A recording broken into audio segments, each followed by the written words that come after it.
Yo, what's poppin'? It's Tomathan. We have our stats lab. We have our 10 MVP nominees, and I want to combine the two, take a look at our MVP stats compared to other players that are being nominated and other players in their role. So before I get into this, like this video if you like it and subscribe if you like content like this. I do upload daily, or at least try to.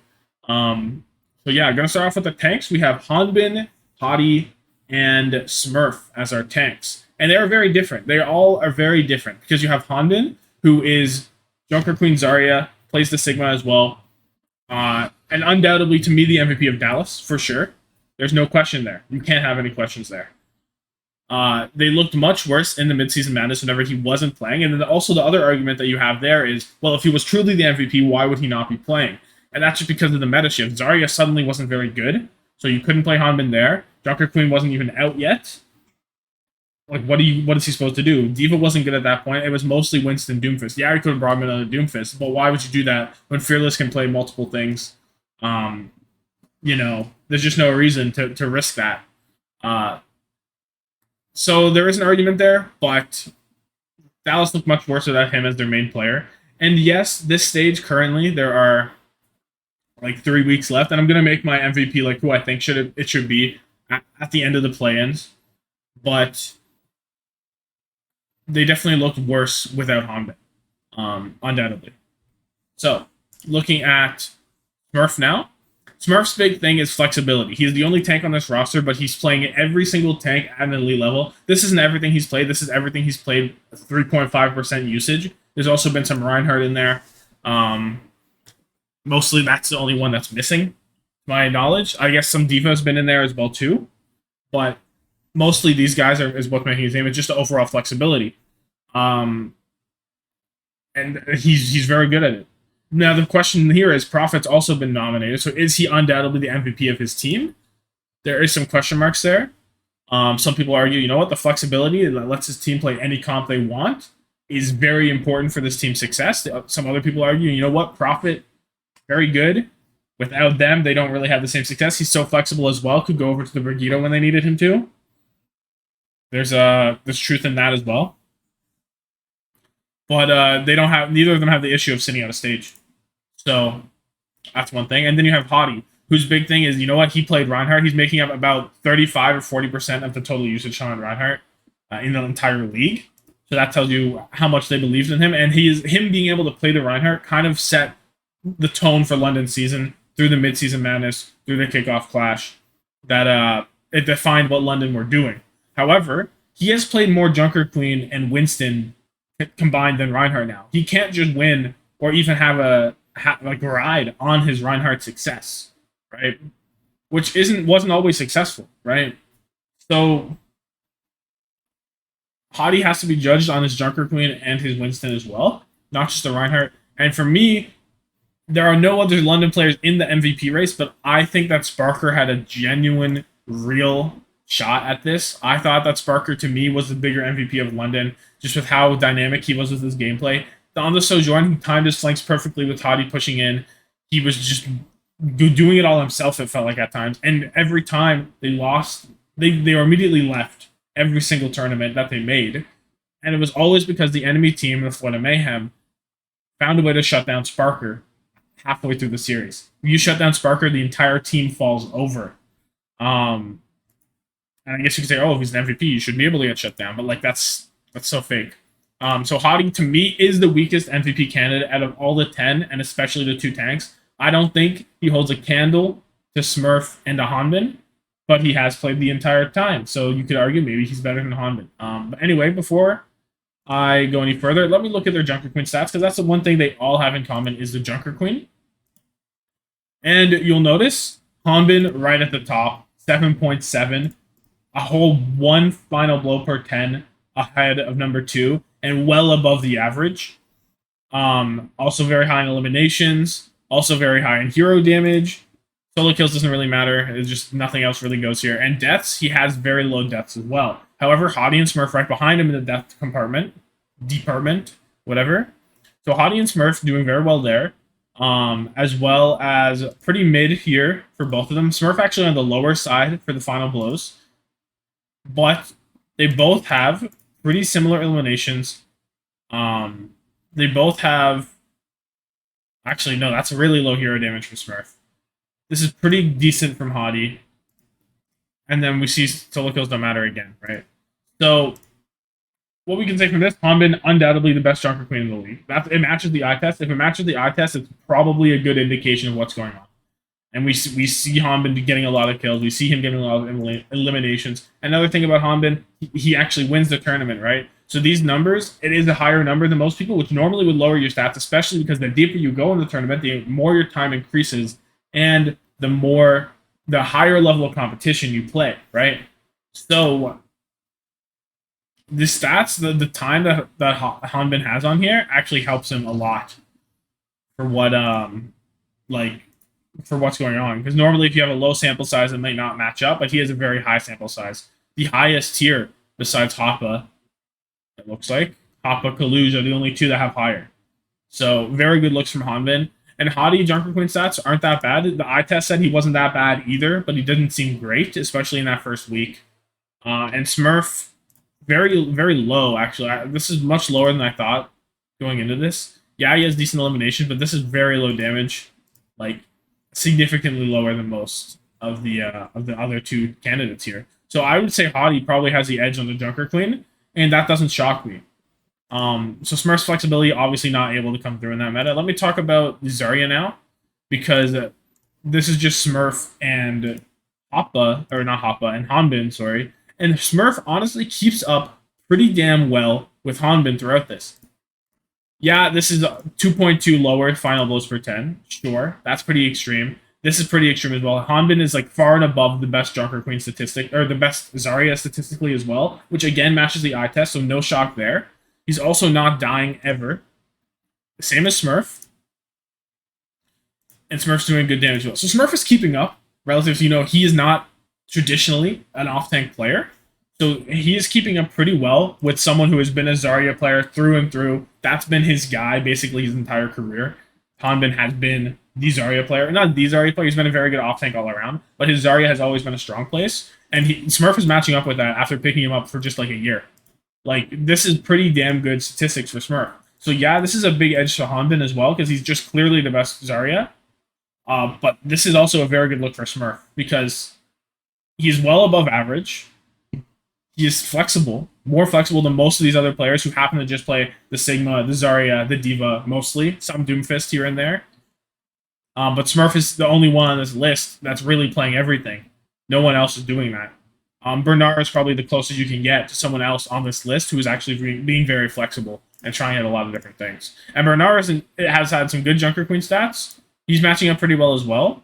But even then, or not Junker Queen, sorry, Zarya.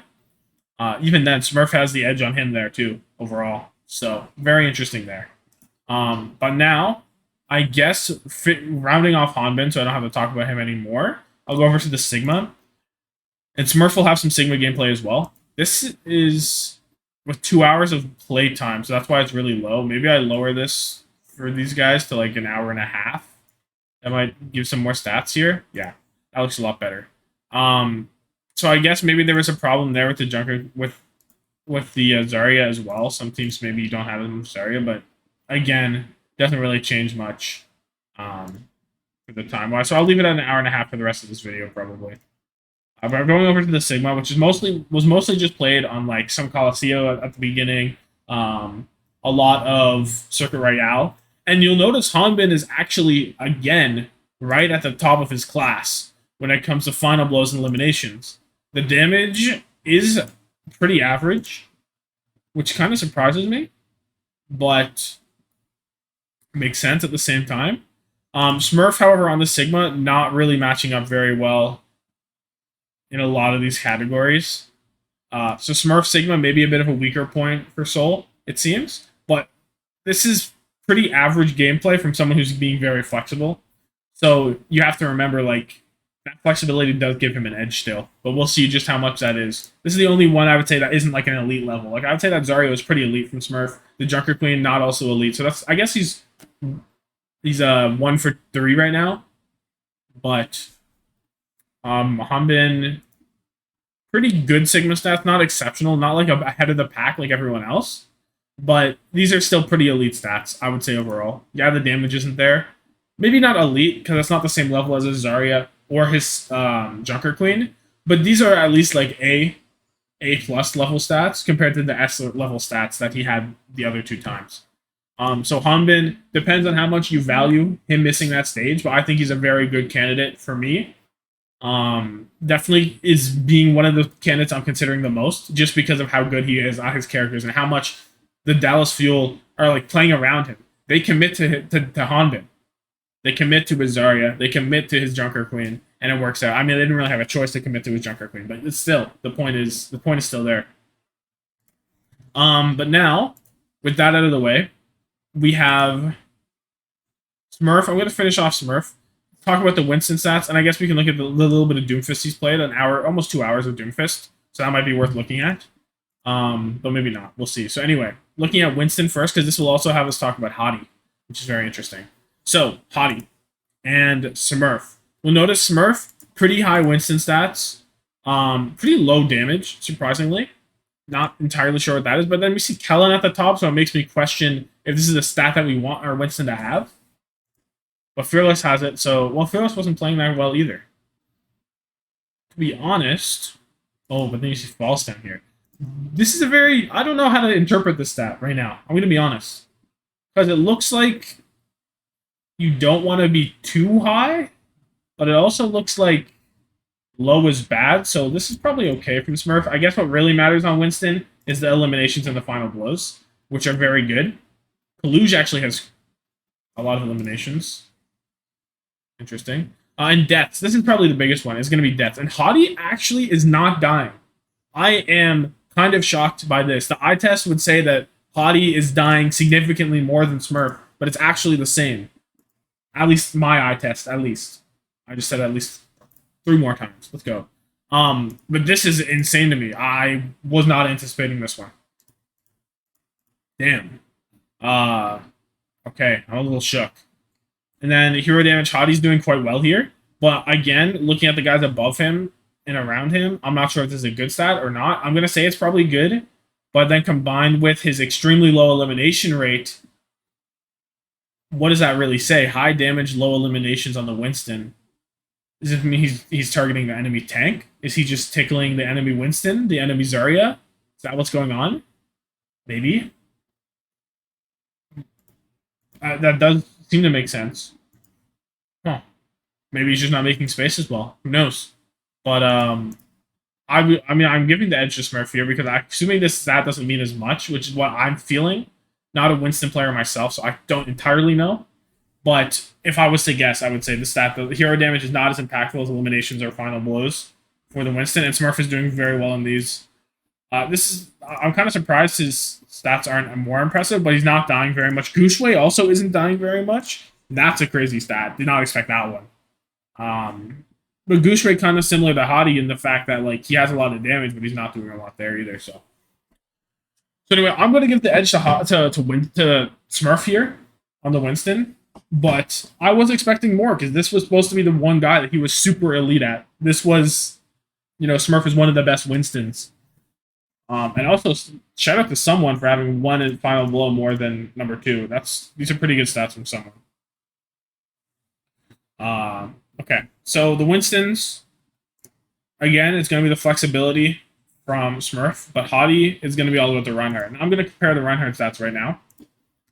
We're going to take a look at these. Because this is Hadi's at the very bottom. But again, that makes a lot of sense because I guess these stats just aren't even worth comparing. There's just not enough to compare him to. Because it's like someone played 2 hours, Reinhardt played an hour, and this is for an hour and a half. So these are like the only 3 players that have really played the Reinhardt significantly. If I lower this all the way down to 0, you'll probably have a lot more stats on the Reinhardt. But these are like 7 minutes, 10 minutes. So like if I put this up to even 30 minutes, what do we get?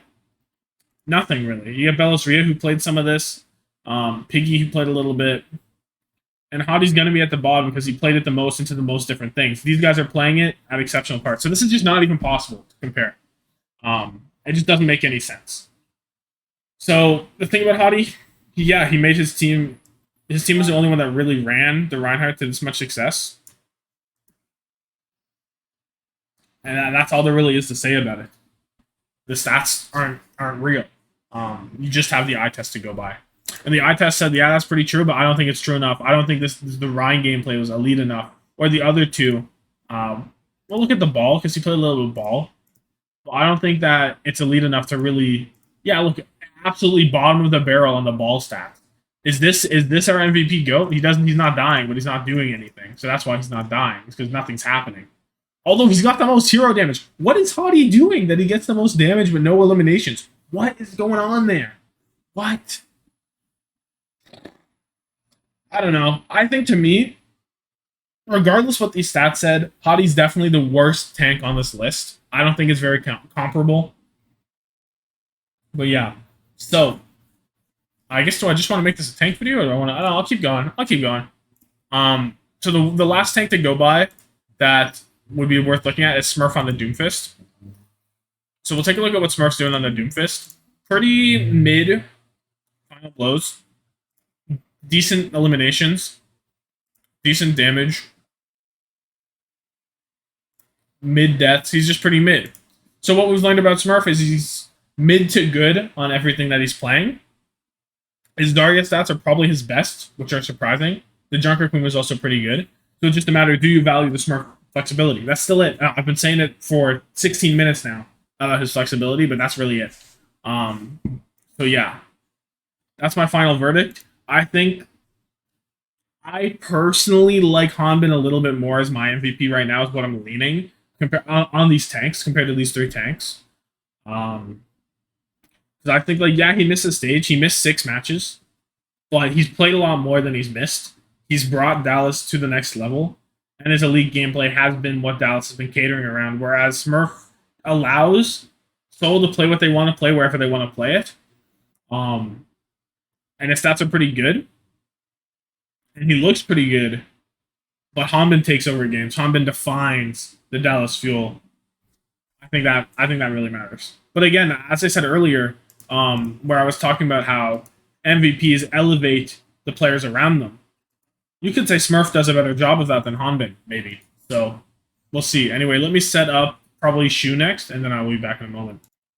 Alrighty, so we have Shu here. He has been making his mark on the Ana mostly, of course. And this is a character that the stats don't really show everything, because he is getting value with the nades, with the sleep darts before he dies most of the time, is what the eye test says. And that while he is dying a lot, he is also getting a lot of value in his life, which is setting up his team for success, helping them win the kickoff clash and mid-season madness. And while he did miss the Summer Showdown, his team did not look nearly as good without him.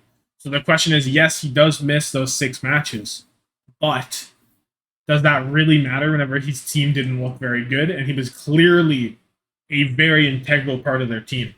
Then he also has some Bap and Zen gameplay that we'll take a look at. But other than that, I'm not going to bother looking at his Sojourn and all that. That's not what his MVP nomination is based on. And he has no other supports he's competing with, so it's just a matter of, like, that kind of speaks for itself in a little bit. There's no other supports worth mentioning for MVP because she was just that good. So taking a look at his Ana statistics, we have some pretty good results. We have Shu, very tippy top of final blows with Sermajed. Eliminations quite high as well. And this is the kicker. Here's the kicker. We have 500 damage more than number 2 on Shu. That is incredible. That is the same difference from Violet down to Myeonbong. That is the same as 2 to like 13. I don't know what that number is. It's somewhere around there. The difference between 1 and 2 is the same as 2 to 13. That's incredible. That's insane. How is that even possible? Is this because he's hitting a lot of nades? Is that where he's getting his damage off of? That's where I would probably rate his eliminations to be so much higher than the average. It's probably because he's hitting a lot of nades. Same with Sermajed, yeah. He's hitting a lot of nades too. Same with Fielder. These guys all seem to be hitting a lot of nades. They have a lot of eliminations. Final blows probably somewhere in there as well. And then we look at healing. It is pretty considerably lower. However, his team is winning a lot. So it makes sense that he's not healing as much, as you can see up by comparing it with Bebe. Bebe's in, his team is not winning a lot, so he's healing a lot more because they're taking more damage than they're doing. So this is not actually a bad stat for him to be low in. I've expected almost. And then you have deaths, which is very much higher than most. It's higher than average. Pretty high amount of deaths. but he's getting enough value with his eliminations, with his hero damage, that he's able to make up for it. That's what it looks like here compared to most of these other guys. And the eye test kind of matches these stats as well, so that's why I think they're pretty valid. The only thing about this is that we have no way of knowing the sleep darts with these stats because there's just nothing for like assists or anything like that. But I would probably wager that his sleep darts per 10 is pretty damn high and pretty damn effective also. So from these stats, it looks like Shu is a pretty high level Ana. Now, is he the best by a lot? I think if you say yes, you're putting a lot on this hero damage stat. And that in combination with his deaths, because he's dying so much, he's getting this much value, and it's not like his team is super appealing for him. The Gladiators were very much a we're going to dive their backline while our backline gets dove kind of team. So it's some of these other players who have lower deaths, these high stats. Let's take a look. Like what is Finn's deaths, for example? Are they very high? Where is Finn? Am I blind? I think they're pretty similar, but undoubtedly Shu has more by 0.4. That's pretty significant when it comes to per 10. That's almost like a death or two more a game, probably a death and a half a game more, something like that. If the match is 20 minutes long or something. So this is not nothing. But anyway, Shu looks pretty elite in the Ana category, but that's definitely a character that's more eye test than statistically inclined. But a character that is pretty good with statistics is Baptiste. Baptiste is a pretty good character when it comes to statistics, and Shu is dominating the categories. Again, a lot of deaths, actually a lot of healing this time, which is surprising, but boom, boom, boom, lots of final blows, lots of eliminations, lots of hero damage. And Landon definitely has the most because he's been playing with the Reinhardt comp on London. But even compared to UV, you would expect UV to be one of the better BAPs. Shu's just gapping in pretty similar playtime. 2.5 hours compared to 4.5. I guess it's a 2-hour difference here. You could argue something like the sample size. But Shu looks to be pretty elite here, which holds up.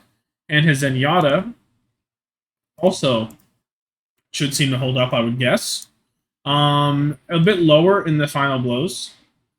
A bit, but pretty high overall. Better than average for sure, and that's what he needs to be. His damage is pretty low, which is surprising to me. But that probably just indicates that he's taking more damage duels when it comes to a tank, just spamming tanks for Transcendence. Because, or else he doesn't have these high eliminations, this high final blows. More of a fragger than a put Discord on tank. And the healing is pretty mid. And the deaths is once again pretty high. So very aggressive. Definitely taking those duels with DPS. But these are pretty good stats as well. And before I switch off of these Zenyatta stats, I want to talk about Crimzo. Oh my god. Look at these stats, bro. Oh my lord. And he's not dying, right? Where's his deaths? Oh, maybe he is dying. Am I lying? Am I just lying? No, this is pretty good deaths. I'm gonna make a video about players whose stats are much better than I thought. Crimzo's going on that list. Holy moly, look at that. But yeah, so Shu seems to be keeping up in the other ones that aren't just the Ana, which is the Ana is still his main reason for being an MVP. But whenever he has flex to the Baptiste, to the Zenyatta, they're keeping up. They're matching par with his Ana gameplay statistically. So yeah, the thing about Shu, he is also competing with Kevster for MVP on his team. He is not even necessarily the most valuable player to his team, is the thing. I think he is. But there's an argument for Kevster. There's even an argument for Reiner, which is similar to Smurf's argument. But not quite as flexible, because that flexibility thing that everyone thought Reiner was super flexible, that's kind of dying a little bit with his inability to play the Junker Queen. So yeah. Anyway, yeah, Shu looks pretty damn good. Definitely should be the support that gets nominated. If any support is, it should be Shu. And I currently right now believe that he's in a better spot than Kevster to win. Just because, yes, Kevster played better because he played that stage, but he didn't look the same in that stage, and the Gladiators didn't look the same without Shu. So I think Shu has a real argument here. Because you think about it, they played more games with Shu than without Shu. And he's played more, like, Shu has brought them to more games through tournaments than he missed. That's all I'm saying. So yeah, I will take a look at the DPS next, and there are some DPS we have going on. So give me a moment. Okay, so we have 5 or 6 DPS nominees, being Lip, Kai, Kevster, Zest, Proper, and Prophet. With Prophet also playing a stage of Brigitte. So he's a mixed candidate, I suppose. But anyway, want to look at the hit scans first. So I want to look at Lip, Kai first. And Proper played a little bit of Sojourn, but mostly not. Anyway, so Lip, he's riding on his Sojourn gameplay. He had some good Soldier gameplay in there. He's riding on a lot of this actually, because the Widow's elite. Everything's elite about Lip. He's been the only player that has really been there for Shanghai this entire time. No matter what, you're counting on Lip showing up, playing like an absolute maniac, getting you to multiple team fight wins, and holding Shanghai together until they can clutch out in overtime. That was the story of Shanghai all the way through until last stage where they showed up with Who Are You, who was another player you could always count on. Then you have 2 DPS you could reliably count on. The rest of the team played up, and it was great. Then you have Kai. He is the Sojourn player. He's going to sit back. He's going to just hit shots. He doesn't flank a lot. He doesn't do anything fancy. He sits back. You give him a single pixel to shoot at. He's going to shoot at it. He's going to hit his shot. And he's done. That's about it with Kai. He's going to shoot his shot. He's going to hit his shot. That's about it. The Soldier gameplay is here as well. Most people probably forgot about the Soldier from Kickoff Clash. I think the stats are still worth looking at, so we will take a look at them. But that's about it for the hit scans. And then maybe I will take a look at talk about Proper a little bit. He is mostly here for his Tracer, for his Genji. He did play a little bit of Soldier, a little bit of Sojourn, but most of the time Kilo or Sam was picking up the other half. And Chalk was definitely a team that didn't rely on the Sojourn as much, as you can see. I guess they do rely on it more in the end. But Proper plays a little bit of it, plays a little bit of Soldier before letting Kilo do his thing.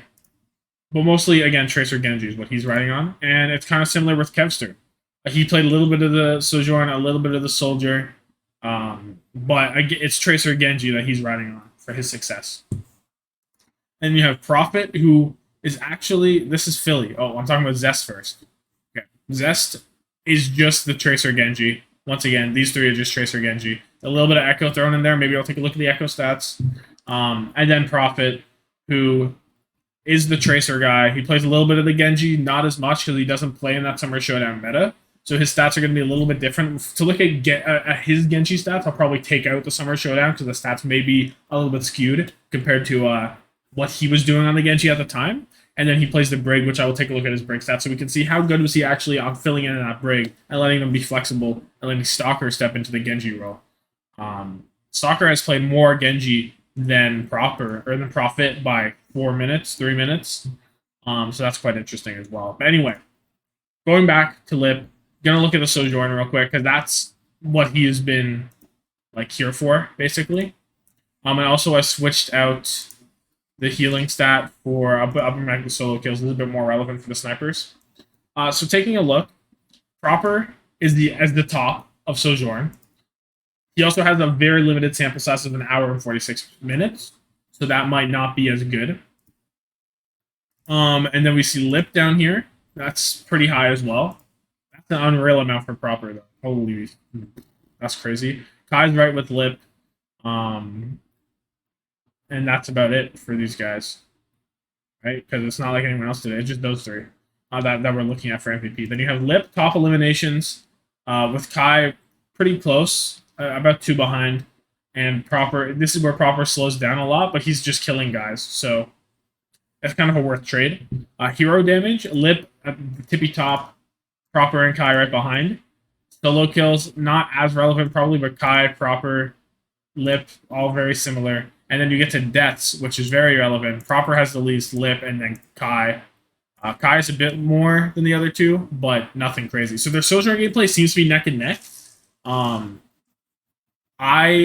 Lip definitely has edged out Kai like throughout this, and that's what my eye test says as well. Lip makes more happen with his team, so I definitely agree with these stats. And the thing with Proper, I'm not going to put too much faith in it for Proper. I would still say Lip probably has better stats. Not better stats, because that 11.4 final blows per 10 is pretty damn high. But Proper Sojourn is probably not as good as Lip's. We'll see. Maybe he plays it the next week that they play. because he only has 2 games left to really make his mark on the Sojourn.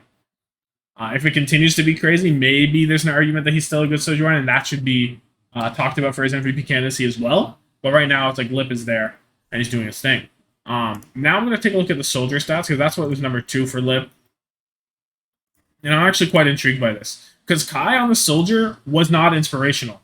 As we can see, Kai very mid on the Soldier, and that's 25% of the season that happened. That was a real thing that happened. We can't just ignore 25% of Kai's season because he was very mid on the Sojourn. Where is he here even? Oh my goodness, that's low damage. On the Soldier? High solo kills, low deaths, extremely low damage, and Soldier was pretty much all about that damage output. So this is very shocking to see. But Lip, he's very much there the entire time. So this is another reason why I think Kai may be a weaker pick.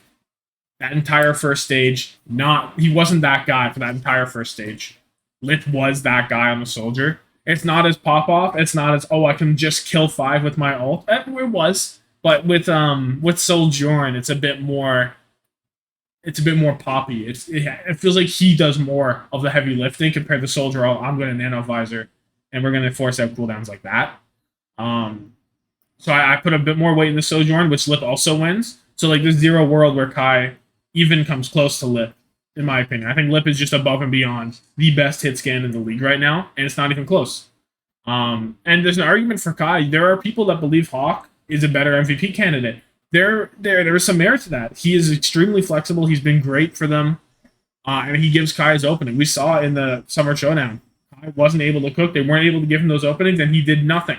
Kai in the Summer Showdown was worthless almost. Not worthless. Well, we can actually go further. We can indulge that and look at the qualifiers on the Sojourn and see what Kai was doing. And you know what? I think I will. Let's see what Kai was doing on the Sojourn. Not a lot. In the Summer Showdown, the qualifiers only. Not a lot. The hero damage. Okay, the hero damage is high again. Back up. Don't worry about that. But we see these eliminations. They're average, but we're talking about MVP. He needs to be better than... People were complaining about Kilo the whole way through the tournament. And Kilo has better stats than Kai in elimination and in Final Blow. So it's like, I don't know, maybe Kai isn't elite. That's a bold statement. Kai's very good still. I'm very, very good at aiming. But I think Lip's just a cut above him when it comes to hit scan. And it's not even worth doing anything else. So I guess it'd be worth looking at the Widowmaker stats too, probably. I'll look at the Widowmaker stats and I'll look at the Sombra stats. And then move on to the other DPS, because this is going to be like a 45-minute video. But you know what? If you watch this whole way through, shout out to you. You're the real one. Because I probably should have split this up into roles, but I am ICDA. I'm over it. Widowmaker now. This is just for this stage. Hold on, let me turn that to all. There we go. So Kai, very much highest Widow final blows per 10. Lip, pretty mid here, pretty mid here, pretty mid here, pretty mid here, and pretty mid here. Whereas Kai is top of the line in a lot of these categories. Pretty similar to Lip there, but Kai definitely seems to have the edge over Lip in the Widowmaker duel. Now, he has played 2 hours. Lip has played also 2 hours. So Kai, if you're going to give Kai anything, good at the Widowmaker. I agree. The test says that Kai's goated on the Widowmaker. That's true. So sure, if you want to weigh Kai's MVP off of his 2 hours on Widowmaker, go right ahead. I personally will not do that. And now I want to talk about the Sombra gameplay for this stage, which is where Shanghai seemed to be struggling, and Lip stats, pretty bad, honestly. This is a lot of deaths compared to like Fitz, who's probably the best. I would say Fitz from the eye test looks like the best Sombra. 2.8 compared to 4.2. Lip is dying a lot, not getting any solo kills compared to some of these other guys who are just assassinating in the backline. I don't know if that's really good. Doha's doing very well though, so. And while that's decent hero damage, it's still worse than Fitz, who is dying less. So Lip is just not getting the same value on Sombra. That is a paltry final blows. The Sombra's not there for Lip right now. I don't know if that's statistically it's not there. And you know what? I don't know if you want to put that on Shanghai being bad as a team, or if you want to just say, you know what, maybe Lip's just raw mechanics and the new Sombra, and this Sombra meta is just not working for him. We'll see moving forward into Shanghai's last week, but this is a bit surprising because Lip was supposed to be the Sombra dude, right? He was supposed to be insane on the Sombra with the mechanics, and it just isn't quite there. But now we're going to move over to the other side of the DPS coin, the Tracer Sombra, or the Tracer Genji players, between Proper, Prophet, and Zest and Kevster. So, the hit scans are done. Lip, undoubtedly the better hit scan in my opinion. But, anyway, so, let's look at the Tracer first. This is the bread and butter for these guys. Tracer, they live, breathe, and die on their Tracer a lot of the time. So this is a very important stat. And I'm quite interested to see what's going on. So, Kevster, Proper, Prophet, right there, all top three, with Kevster and Proper leading the way. Zest a bit behind them. Zest lagging behind a little bit, but nothing crazy. And then again, top three.